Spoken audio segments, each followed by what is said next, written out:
तर नाशिकमध्ये खड्ड्यांच्या विरोधात ठाकरेगड आक्रमक झाला। वेलकम ट्रॅफिक सिटी आशियाचे बॅनर लावत स्वाक्षरी मोहीम राबवली। मनपा प्रशासन आणि सत्ताधाऱ्यांच्या विरोधात यावेळेस जोरदार घोषणाबाजी सुद्धा करण्यात आली आहे।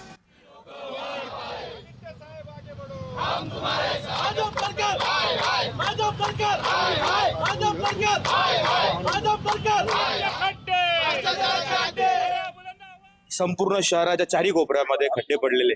आज प्रशासनाने काहीच एक पहिला पाऊस झाल्यापासून आतापर्यंत खड्डे बुजून सुद्धा पुन्हा खड्डे पडले। त्यामुळे याच्यामध्ये कुठेतरी एक भ्रष्टाचार असा दिसतोय आणि जनतेला वेठीस धरून त्यांनी कुंभमेळ्याची कामं करू नये।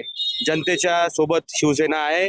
पुढच्या काळामध्ये शिवसेनेच्या वतीनं हजारो नागरिक घेऊन आम्ही रस्त्यावर उतरू, एवढंच मी तुम्हाला या तुमच्या न्यूज चॅनलच्या सांगतो। विभागामध्ये होणारे, प्रभागामध्ये होणारे गल्ली बोळात सर्व जनता ही सामील होणार आणि पुढच्या काळामध्ये आम्ही सर्व जनतेला घेऊन महानगरपालिकेवरती धडक असा मोर्चा काढणार आहोत। आणि यांचा भ्रष्टाचार 35,000 कोटी गेले कुठे? तुम्ही रस्ते बघा, लोकांचे मृत्यू होत आहेत, हातपाय मुडतायत, त्रस्त झाली जनता। आणि म्हणून उद्धव बाळासाहेब ठाकरे पक्षाच्या वतीनं आम्ही हा इशारा देतो की लवकरात लवकर कामं करा आणि 100% आम्ही धडक मोर्चा काढणार।